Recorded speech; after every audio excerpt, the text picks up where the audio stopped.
Sorry.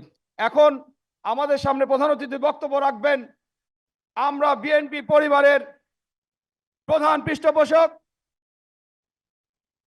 Bangladesh জাতীয়তাবাদী দল বিএনপির ধন্যবাদ রোমন, ভারপ্রাপ্ত ধন্যবাদ। চেয়ারম্যান দেশীয় নেতা জনাব তারেক রহমান। ধন্যবাদ রোমন।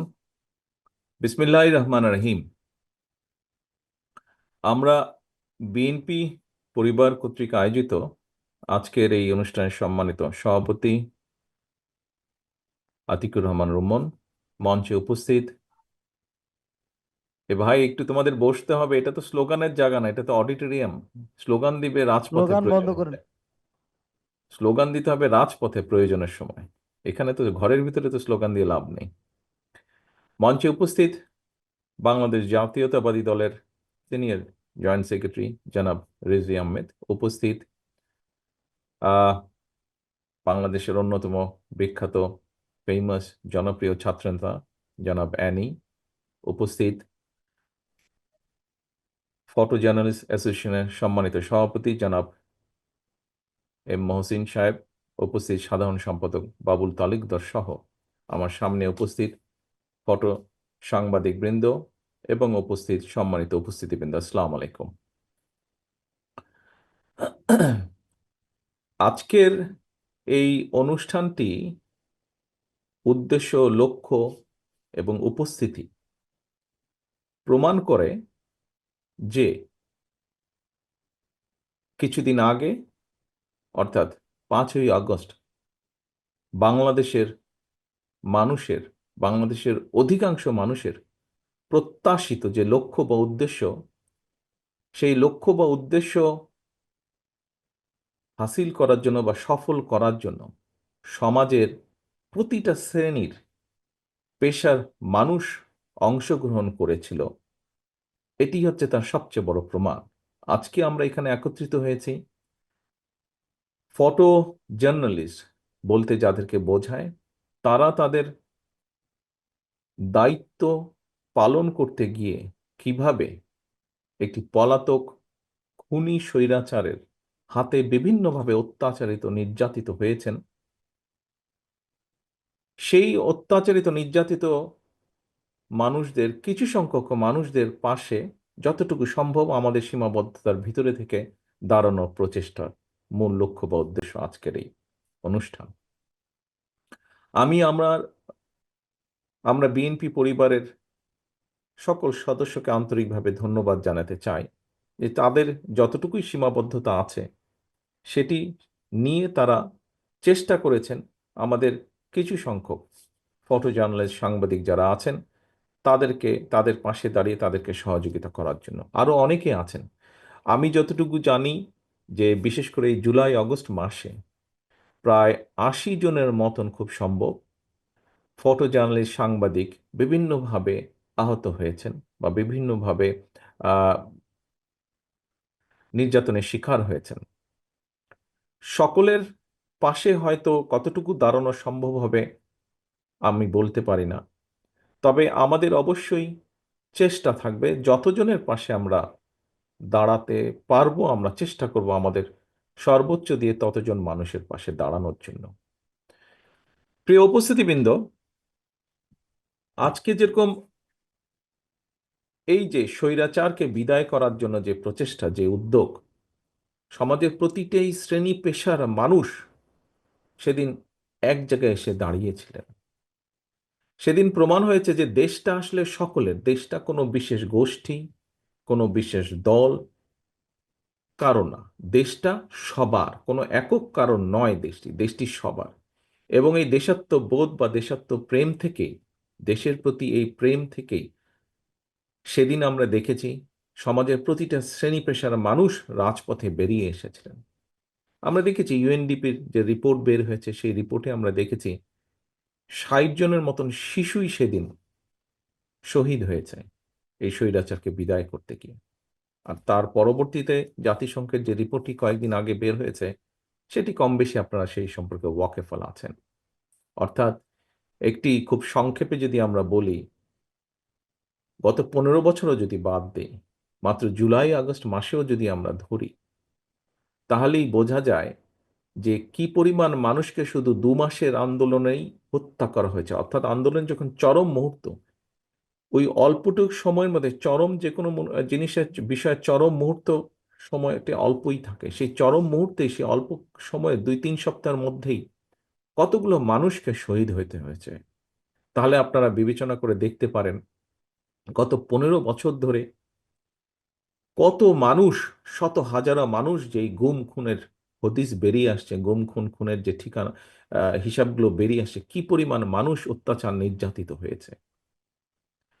প্রিয় সহকর্মীবৃন্দ, আজকে যে মানুষগুলোকে ঘিরে আমরা এখানে একত্রিত হয়েছি, তাদের পেশা, এখানে আলোচকবৃন্দ আলোচনা করেছেন, তাদের পেশার একটি অন্যতম মূল বৈশিষ্ট্য বা লক্ষ্য হচ্ছে তারা যেরকম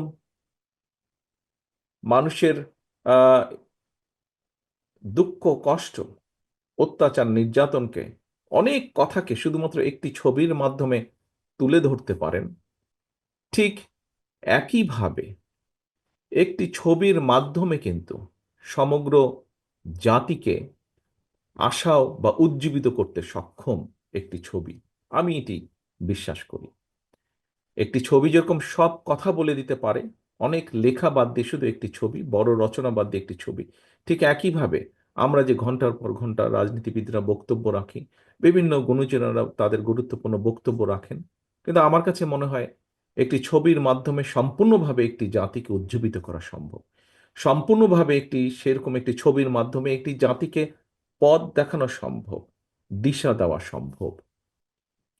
প্রিয় সহকর্মীবৃন্দ, প্রিয় উপস্থিতিবৃন্দ, প্রিয় জার্নালিস্ট বৃন্দ, ফটো জার্নালিস্ট বৃন্দ, এই যে গত 15 বছরের যে আন্দোলন, যে সংগ্রাম, যার মধ্যে বিভিন্ন সময় ফটো জার্নালিস্ট হোক অথবা জার্নালিস্ট বৃন্দই হোক, অর্থাৎ এই পেশার সাথে যে মানুষগুলো আছেন, তারাও বিভিন্ন সময়ে জড়িত ছিলেন। বিভিন্ন কারণে, ইচ্ছা থাকলেও, পেশাগত ইচ্ছাই হোক আর নিজস্ব বিবেকের তাড়নাতেই হোক, অনেক সময় অনেক সংবাদ আপনারা প্রকাশ করতে পারেননি, অনেক ছবি আপনারা প্রকাশ করতে পারেননি। একইভাবে আপনারা যেমন পারেননি, আপনাদেরকে যেমন দাবিয়ে রাখা হয়েছিল, ঠিক একইভাবে বাংলাদেশের প্রত্যেকটি গণতান্ত্রিক, আমি প্রত্যেকটি রাজনৈতিক রাজনৈতিক দলের নেতাকর্মীকে দাবিয়ে রাখা হয়েছিল। ঠিক একইভাবে বাংলাদেশের সমগ্র জনগণকে দাবিয়ে রাখা হয়েছিল। তাদের নিজেদের কথা বলার অধিকার থেকে তাদেরকে বঞ্চিত করা হয়েছিল। তাদের যে রাজনৈতিক অধিকার, যেই অধিকার তাদেরকে সংবিধান বা দেশ বা স্বাধীনতা বা সার্বভৌমত্ব দিয়েছে, যে রাজনৈতিক অধিকার, যে বেসিক মৌলিক রাজনৈতিক অধিকার, যেটি হচ্ছে ভোট প্রয়োগের অধিকার, সেই অধিকারটুকুও কেড়ে নেওয়া হয়েছিল। প্রিয় উপস্থিতিবৃন্দ, মানুষ সব সময় তার কথা বলা এবং তার বেসিক অধিকার, রাজনৈতিক যে বেসিক অধিকার, সেটি পাওয়ার জন্য মানুষ সব সময় আন্দোলন করেছে, সংগ্রাম করেছে। পৃথিবীর বহু দেশ সাক্ষী, এই দেশের মানুষও করেছে। এই দেশের মানুষ বিভিন্ন সময় করেছে, যখন গণতন্ত্র হুমকির সম্মুখীন হয়েছে, যখনই মানুষের বেসিক মৌলিক রাজনৈতিক অধিকার যখন কেড়ে নেওয়া হয়েছে, তখনই মানুষ প্রতিবাদে সোচ্চার হয়েছে। কখনো বিজয় ছিনিয়ে আনতে সময় বেশি লেগেছে, কখনো সময় হয়তো কম লেগেছে, কিন্তু মানুষ সবসময় সোচ্চার হয়েছে এবং মানুষ প্রতিবার এই বিজয় ছিনিয়ে আনার চেষ্টা করেছে, সফল হয়েছে। আবার হয়তো ষড়যন্ত্রকারীরা বিভিন্ন সময় আবার তাদের ষড়যন্ত্রের জাল বিস্তার করেছে। প্রিয় উপস্থিতিবৃন্দ, লক্ষ্য কি, উদ্দেশ্য কি? লক্ষ্য এবং উদ্দেশ্য হচ্ছে, আমরা যারা দেশ নিয়ে চিন্তা করি বা দেশের কথা নিয়ে চিন্তা করি, দেশকে নিয়ে ভাবার চেষ্টা করি, আমাদের, অর্থাৎ আমরা সাধারণ মানুষ বলতে যা বুঝি, সাধারণ মানুষের কাতারে আমরা যারা কম বেশি পড়ি, আমাদের লক্ষ্য বা উদ্দেশ্য একটি দেশ তৈরি করা। স্বাধীনতা যুদ্ধের পরে সামগ্রিকভাবে যে কোনো মানুষকে যদি জিজ্ঞেস করেন, তাহলে কি বলবে কেমন দেশ চাই আমরা? আমরা এমন একটা দেশ চাই যেই দেশের মধ্যে মানুষ তার মৌলিক অধিকার নিয়ে বেঁচে থাকবে। কি সেটি? সে তার রাজনৈতিক অধিকার পাবে, রাজনৈতিক অধিকারের গ্যারান্টি থাকবে, এবং একই সাথে তার অর্থনৈতিক স্বাধীনতাও থাকবে। অর্থাৎ আমি আমার যোগ্যতা অনুযায়ী আমি আমার যোগ্যতা অনুযায়ী চাকরি বাকরি করব, আমি আমার যোগ্যতা অনুযায়ী ব্যবসা করব, আমি আমার যোগ্যতা অনুযায়ী বেঁচে থাকবো এই সমাজে, এই দেশে। প্রিয় উপস্থিতিবৃন্দ, খুব সংক্ষেপে যদি আমরা দেখি, তাহলে এটি মূল লক্ষ্য বা উদ্দেশ্য। হ্যাঁ, এটির সাথে স্বাভাবিকভাবে প্রসঙ্গক্রমে বৈষম্যহীন একটি বাংলাদেশ। কিন্তু বৈষম্যহীন বাংলাদেশ গড়তে হলে অবশ্যই রাজনৈতিক অধিকারকে আগে প্রতিষ্ঠিত করতে হবে। বৈষম্যহীন বাংলাদেশ গড়তে হলে অবশ্যই আগে মানুষের অর্থনৈতিক স্বাধীনতা দিতে হবে। রাজনৈতিক স্বাধীনতা নিশ্চিত করা না গেলে অর্থনৈতিক স্বাধীনতা নিশ্চিত করা যাবে না। রাজনৈতিক স্বাধীনতা নিশ্চিত করতে হলে ভোটের অধিকারকে অবশ্যই নিশ্চিত করতে হবে। তবে সহকর্মীবৃন্দ, প্রিয় উপস্থিতিবৃন্দ, এখানে শুধু ভোটের অধিকার নিশ্চিত করলেই চলবে না, একই সাথে ভোট প্রয়োগের অধিকারকে নিশ্চিত করতে হবে। অর্থাৎ আমি একজন ভোটার, আমার যেরকম ভোটের অধিকার থাকবে, ঠিক একইভাবে আমি যাতে আমার ভোটটি সঠিকভাবে নির্ভয়ে আমি দিতে পারি এবং আমি দেওয়ার মাধ্যমে আমি আমার প্রতিনিধিকে বাছাই করে আনতে পারি, সেই অধিকারটিকেও নিশ্চিত করতে হবে। সেটি ইউনিয়ন পরিষদ হোক, সেটি পৌরসভা হোক, সেটি উপজেলা হোক, সেটি জাতীয় পর্যায়ে হোক না কেন, ভোটের অধিকার নিশ্চিত করার পাশাপাশি ভোট প্রদানের অধিকারকেও নিশ্চিত করতে হবে। এবং আমরা যদি এই অধিকারটি নিশ্চিত করতে পারি, অবশ্যই আমরা মানুষের পর্যায়ক্রমিকভাবে মানুষের অর্থনৈতিক স্বাধীনতা নিশ্চিত করতে পারব। প্রিয় উপস্থিতিবৃন্দ, একজন রাজনৈতিক কর্মী হিসাবে আমি মনে করি মানুষের রাজনৈতিক অধিকার এবং মানুষের অর্থনৈতিক অধিকার যদি নিশ্চিত করা সম্ভব না হয়, তাহলে আমাদের স্বাধীনতা বলি, গণতন্ত্র বলি, সার্বভৌমত্ব বলি, যাই বলি না কেন, কোনটিকেই টিকিয়ে রাখা সম্ভব হবে না। আপনারা খেয়াল করে দেখবেন, যখন যখন এই দেশের উপরে স্বৈরাচার চেপে বসেছে, প্রতিটা সময়েই কিন্তু এই দেশের মানুষের রাজনৈতিক অধিকারকে খর্ব করে নেওয়া হয়েছিল এবং রাজনৈতিক অধিকারকে খর্ব করে নেওয়ার ফলে স্বৈরাচার যেরকম বসেছিল, একইভাবে দেশের স্বাধীনতা এবং সার্বভৌমত্বর উপরেও হুমকি চলে এসেছিল। কদিন আগের ঘটনাই আপনারা দেখেছেন। এখানে যারা অস্ত্রের জোরেই বলুন, পেশি শক্তির জোরেই বলুন, অন্য কারো আশীর্বাদেই বলুন, যারা বিগত 15 বছর ক্ষমতাকে ধরে রেখেছিল, সেই সময় মানুষের অধিকার ছিল না বলেও একই সাথে আমরা দেখেছি রাষ্ট্রের স্বাধীনতা এবং সার্বভৌমত্ব হুমকির সম্মুখীন হয়ে গিয়েছিল।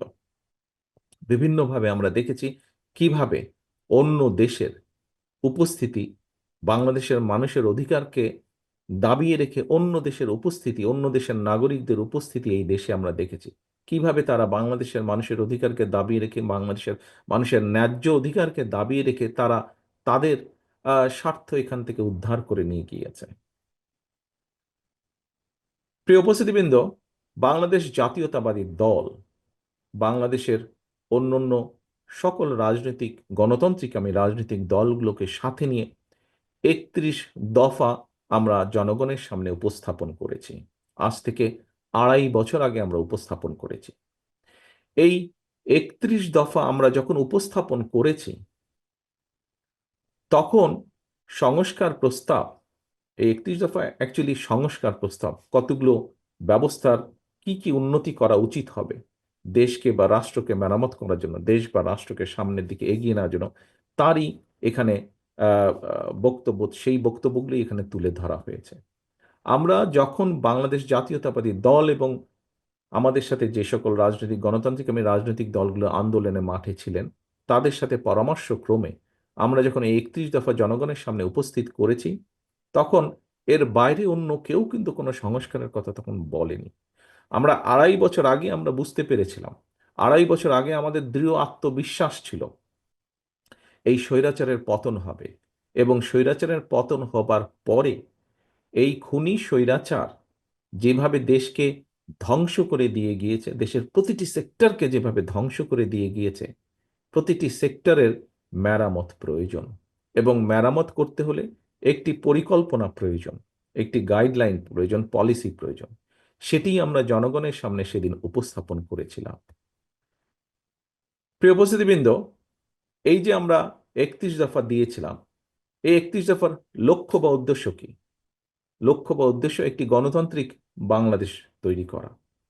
লক্ষ্য বা উদ্দেশ্য জনগণের রাজনৈতিক পাশাপাশি একই সাথে অর্থনৈতিক মুক্তি অর্জন করা। অর্থাৎ এখন যারা বৈষম্যহীন বাংলাদেশ গড়ার কথা বলছেন, এই কথাটি আমরা অনেক দিন আগেই বলেছিলাম, অনেক দিন আগেই মানুষের সামনে আমরা তুলে ধরেছিলাম। এই মুহূর্তে আমরা যেটি করছি, আমরা আমাদের 31 দফা নিয়ে বাংলাদেশের মানুষের ঘরে ঘরে যাওয়ার চেষ্টা করছি। আমরা মানুষকে বলার চেষ্টা করছি কি আমাদের সেই 31 দফা। 31 দফার মূল কথা একটি গণতান্ত্রিক বাংলাদেশ, যেই বাংলাদেশের প্রত্যাশা প্রত্যেকটি মানুষের। একটি বাংলাদেশ যেখানে মানুষের রাজনৈতিক অধিকার থাকবে, যেখানে যেখানে মানুষের অর্থনৈতিক স্বাধীনতা থাকবে। কারণ একজন রাজনৈতিক কর্মী হিসাবে আমি দৃঢ়ভাবে বিশ্বাস করি, মানুষের অর্থনৈতিক স্বাধীনতা এবং রাজনৈতিক অধিকার যদি প্রতিষ্ঠিত করা না যায়, সবকিছুই নষ্ট হয়ে যাবে। এখানে বক্তারা আজকে যারা উপস্থিত আছেন, অনেকে অনেক বক্তব্য দিয়েছেন, তাদের বক্তব্য থেকে একটি কথা কিন্তু খুব সহজে বেরিয়ে এসেছে। আজকে আমরা যখন সাধারণ, খুব সাধারণ মানুষ বলতে যাদেরকে আমরা বুঝাই, তাদের কাছে গেলে কিন্তু একটি কথা বেরিয়ে আসে যে আমরা সব কিছুই বুঝেছি, কিন্তু আমাদের সমস্যার সমাধান কি হবে? যেই নিত্য প্রয়োজনীয় পণ্যের দাম প্রতিদিন যেভাবে উঠছে নামছে, সেটি মানুষের কষ্টের কারণ হয়ে গিয়েছে। মানুষের জানার ইচ্ছা যে কিভাবে এই সমস্যার সমাধান কতটুকু সম্ভব করা। আজকে যেভাবে সারা বাংলাদেশে যেভাবে আহ, দুর্ঘটনা ঘটে, বাসে গাড়িতে যেভাবে দুর্ঘটনা ঘটে, যে পরিমাণ মানুষ এগুলোতে নিহত হন, যে পরিমাণ মানুষ বিভিন্নভাবে শারীরিকভাবে ক্ষতিগ্রস্ত হন, এটি একটি অস্বাভাবিক ব্যাপার। এই সমস্যার সমাধানগুলো হওয়া প্রয়োজন, যা যে কোনো সাধারণ মানুষকে ইফেক্ট করে। কাজে আজকে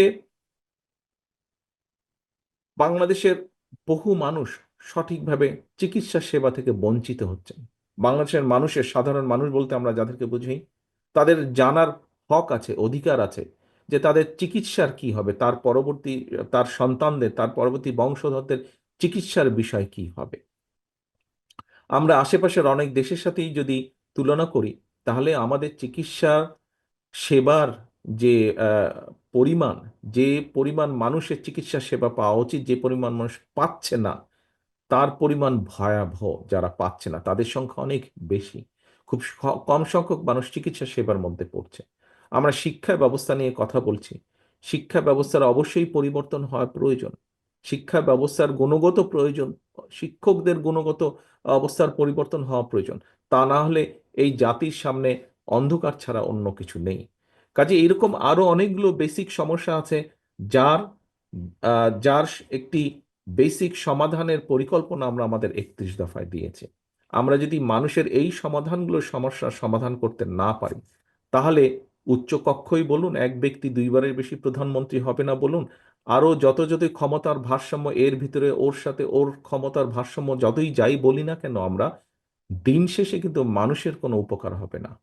ওগুলো যেমন আমাদের করতে হবে, একই সাথে আমাদের সাধারণ মানুষের, দেশের বৃহৎ জনগোষ্ঠীর মৌলিক সমস্যার সমাধানগুলো আমাদেরকে করতে হবে। সংস্কার বলতে একজন রাজনৈতিক কর্মী হিসাবে আমি এই বিষয়গুলোকেই বুঝে থাকি। প্রিয় উপস্থিতিবৃন্দ, আজকে আমরা এখানে একত্রিত হয়েছি জুলাই আগস্ট মাসে যে সকল ফটো জার্নালিস্ট তাদের পেশাগত দায়িত্ব পালন করতে গিয়ে মানুষের উপরে যে স্বৈরাচারের অত্যাচার, নির্যাতন, সেই ছবিগুলো তুলে ধরতে গিয়ে তাদের, যে তারা নিজেরাও যেভাবে অত্যাচারিত নির্যাতিত হয়েছেন, তার মধ্যে সামান্য কিছু সংখ্যক মানুষকে, মানুষের পাশে আমরা দাঁড়ানোর চেষ্টা করছি। সেই উদ্দেশ্যে আমরা এখানে একত্রিত হয়েছি। কিন্তু সমাজে তো বহু মানুষ, বহু শ্রেণী পেশার মানুষ এভাবে ভুক্তভোগী হয়েছেন। সবার পাশে দাঁড়াতে হলে তো রাষ্ট্রের একটি পলিসি লাগবে। সবার পাশে দাঁড়াতে হলে তো রাষ্ট্রের একটি সঠিক চিন্তাধারা লাগবে যে এই মানুষগুলোর পাশে দাঁড়াতে হবে। কদিন আগে আমরা দেখেছি যে ছাত্র সমাজের বেশ কিছু সদস্য রাস্তা অবরোধ করে দাঁড়িয়েছেন। কেন? তারা সুচিকিৎসা পাচ্ছেন না। জুলাই আগস্ট মাসে তারা ক্ষতিগ্রস্ত হয়েছেন শারীরিকভাবে আন্দোলনকে সফল করতে গিয়ে, কিন্তু তারা তাদের সুচিকিৎসা থেকে বঞ্চিত। এরকম ভাবে যদি আমরা দেখি, এবং এই ঘটনা একবার না, একাধিকবার ঘটেছে, আমরা যদি এভাবে দেখি, বহু মানুষ আছে, অনেক মানুষ হয়তো সামনেও এগিয়ে আসেননি, দাবি করেননি যে আমি ক্ষতিগ্রস্ত হয়েছি, আমার সহযোগিতা প্রয়োজন। এখন উপস্থিতিবৃন্দ, আমাদের প্রশ্ন, আমরা যদি ডে টু ডে এফেয়ারে এইভাবে কিছু কিছু কাজ করার চেষ্টা করি, তাহলে কি আমরা সঠিকভাবে সঠিক সহযোগিতা অধিকাংশ মানুষের কাছে পৌঁছে দিতে সক্ষম হব? অবশ্যই সক্ষম হব না। আমাদেরকে টোটাল একটি পলিসির মধ্যে করতে হবে। যাদের সাথে মানুষের যোগাযোগ আছে, যারা মানুষের কথাগুলো শুনতে পায়, যারা মানুষের কথাগুলো তুলে ধরতে পারে, এইরকম ব্যক্তিদের মাধ্যমে যখন সরকার গঠিত হবে, তখন সামগ্রিকভাবে তারা দেশের বিভিন্ন শ্রেণী পেশার মানুষের কথা চিন্তা করবেন, তাদের জন্য কাজ করবেন। সেই জন্যই সেজন্যই যদি আমরা বলি, আজকে এই মুহূর্তে সংস্কারকে যদি যারা মনে করছেন যে নির্বাচন পরে হওয়া উচিত, সংস্কার আগে হওয়া উচিত, তাহলে সেই সংস্কারকে সফল করার জন্যই এমন মানুষের দরকার যারা সরাসরি জনগণের সাথে সম্পৃক্ত। তা না হলে কোনো সংস্কারই সফল করা সম্ভব হবে না। কাজেই সংস্কারকে যদি সফল করতে হয়, সংস্কারের সংস্কারের প্রস্তাবনা আজকে থেকে 2 বছর আগে এদেশের রাজনীতিবিদরাই দেশের মানুষের সামনে তুলে ধরেছেন। রাজনৈতিক কর্মীরাই সংস্কারের প্রস্তাব এই দেশের মানুষের সামনে তুলে ধরেছেন। কাজেই এই দেশের প্রকৃত সংস্কারও যদি করতে হয়, তাহলে অবশ্যই সেটি রাজনীতিবিদদের মাধ্যমেই করতে হবে। অবশ্যই দেশের রাজনীতিবিদদের বাইরেও বহু মানুষ আছেন, বহু শ্রেণী পেশার মানুষ আছেন, বুদ্ধিজীবী আছেন, ইন্টেলেকচুয়ালস আছেন, সিভিল সোসাইটির মানুষ আছেন। আমরা অবশ্যই তাদের পরামর্শ নেব। আমরা অবশ্যই তাদের পরামর্শ যেগুলো থাকবে, তার ভিত্তিতে আমরা ধীরে ধীরে নিয়ে যাব, দেশকে সামনের দিকে নিয়ে যাব। কিন্তু বিষয় হচ্ছে যে যতক্ষণ পর্যন্ত জনগণের ডাইরেক্ট রিপ্রেজেন্টেটিভ দেশ পরিচালনার দায়িত্ব না পাবে, তাদের হাতে দেশ পরিচালনার দায়িত্ব না আসবে, ততক্ষণ পর্যন্ত কোনোভাবেই কোনো সংস্কারের পূর্ণ বাস্তবায়ন করা সম্ভব নয়।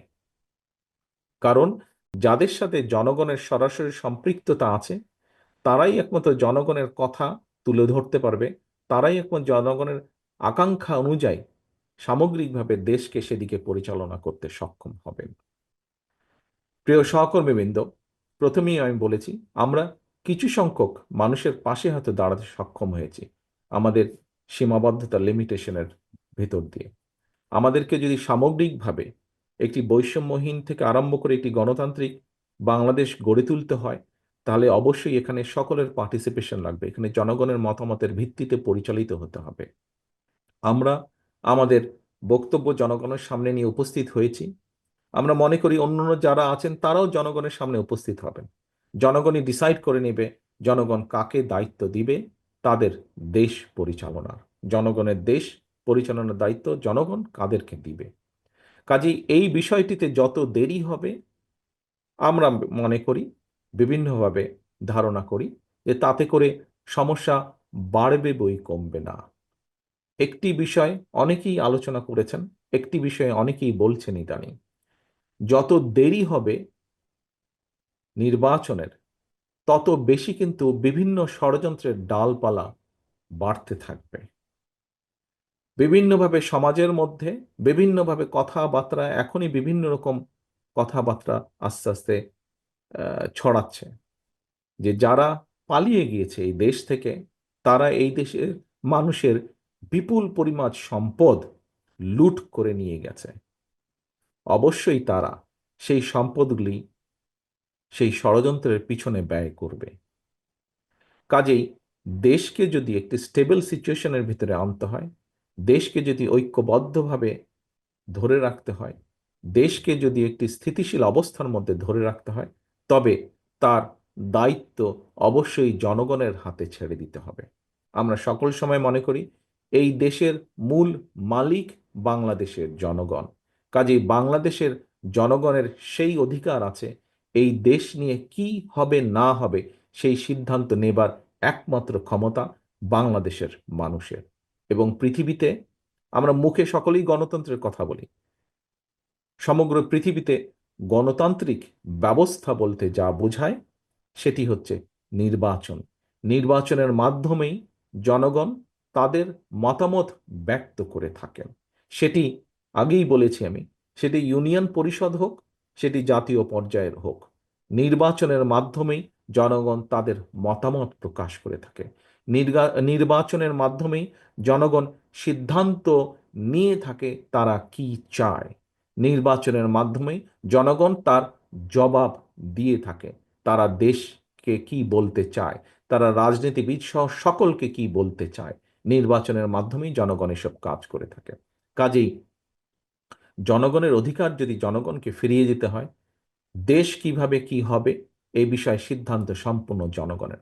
আমরা জনগণের অধিকার যত দ্রুত জনগণের কাছে ফিরিয়ে দিতে পারবো, জনগণের অধিকার যত দ্রুত আমরা এই দেশে প্রতিষ্ঠিত করতে পারবো, প্রিয় উপস্থিতিবৃন্দ, আমি বিশ্বাস করি তত দ্রুত আমরা দেশকে ধ্বংসের দ্বার প্রান্ত থেকে ফিরিয়ে আনতে আবার সক্ষম হব। আমি আর আজকে কথা বাড়াবো না। কথা শেষ করার আগে আমি আহ, আমি মহসিন সাহেবের একটি কথা আমি একটু প্রসঙ্গক্রমে তুলতে চাই। মহসিন সাহেব ওনার বক্তব্যে একটু আগে বলেছিলেন যে খুব সম্ভব বিদেশি কোনো জার্নালিস্টের সাথে বোধহয় কথা হচ্ছিল এবং তারা বলেছে তারা আমার বক্তব্য বা আমাকে তারা পছন্দ করে না। প্রিয় উপস্থিতিবৃন্দ, আহ, কেউ কারো বক্তব্য উপস্থাপন করতে পারে, তাতে কিছু যায় আসে না। তবে আমি একটি জিনিস মনে করি, আহ, কোনো জাতীয়তাবাদী শক্তিকে কখনোই বিদেশিরা পছন্দ করে না। জাতীয়তাবাদী শক্তি মানেই দেশের পক্ষের শক্তি, দেশের পক্ষে কথা বলে, দেশের মানুষের পক্ষে কথা বলে। কাজেই অন্য একটি দেশের মানুষ এই দেশের মানুষের পক্ষে যেরকম থাকবে, আমরা বিভিন্ন সময় অতীতে দেখেছি বিপক্ষেও থাকে। তারা তাদের স্বার্থ রক্ষা করে, এই দেশের মানুষের স্বার্থ তারা দেখে না। সবাই যে একরকম তা না। কাজেই তাদের মধ্যেও যেমন এপাশ আছে ওপাশ আছে। কাজেই সামগ্রিকভাবে বলতে পারি জাতীয়তাবাদী শক্তিকে কখনোই বিদেশিরা পছন্দ করতে চায় না। এই বিষয়টি আমাদের মনে রাখতে হবে। যারা দেশের পক্ষে কথা বলে, যারা দেশের মানুষের পক্ষে কথা বলে, অধিকাংশ বিদেশিদের হয়তো তাদেরকে পছন্দ করার কোনো কারণ নেই। এই বিষয়টি আমাদেরকে মনে রাখতে হবে। আর এখানে আমি যখন এই অনুষ্ঠানে জয়েন করি তখন বুলবুল আহমেদ সাহেব বক্তব্য রাখছিলেন। এই বিষয়টি প্রসঙ্গটি মহসিন সাহেব ওনার বক্তব্যে তুলে ধরেছেন। ওনারা একটি সোভিনিয়ার বের করতে চাইছেন। আমিও মনে করি শুধু জুলাই আগস্ট মাসের আন্দোলন নয়, আহ, বিগত 15 বছর যেই স্বৈরাচার পালিয়ে গিয়েছে বাংলাদেশ থেকে, তারা এই দেশের মানুষকে কিভাবে অত্যাচার করেছে, কিভাবে নির্যাতন করেছে দলমত নির্বিশেষে, আমি মনে করি তার একটি সামগ্রিক একটি একটি একটি ডকুমেন্ট তৈরি হওয়া উচিত। সামগ্রিক একটি ডকুমেন্ট। আমাদের অবস্থান থেকে যদি কোনো কিছু করার থাকে, আমি ফটো জার্নালিস্ট অ্যাসোসিয়েশনকে অনুরোধ করব আমাদেরকে দয়া করে জানাবেন। আমরা অবশ্যই আপনাদের পাশে এরকম একটি ডকুমেন্ট তৈরি করার জন্য আমরা অবশ্যই আপনাদের পাশে দাঁড়াবো আমাদের সাধ্য মতো। পরিশেষে আমি আবারও যে সকল ফটো জার্নালিস্ট, সাংবাদিক আপনারা বিভিন্নভাবে অবদান রেখেছেন, বিভিন্নভাবে অত্যাচারিত নির্যাতিত হয়েছেন, আপনাদের সকলের প্রতি সম্মান এবং একই সাথে সহমর্মিতা জানিয়ে আমি আমার বক্তব্য শেষ করছি। আল্লাহ হাফেজ। বাংলাদেশ জিন্দাবাদ। বাংলাদেশ জাতীয়তাবাদী দল জিন্দাবাদ। আসসালামু আলাইকুম।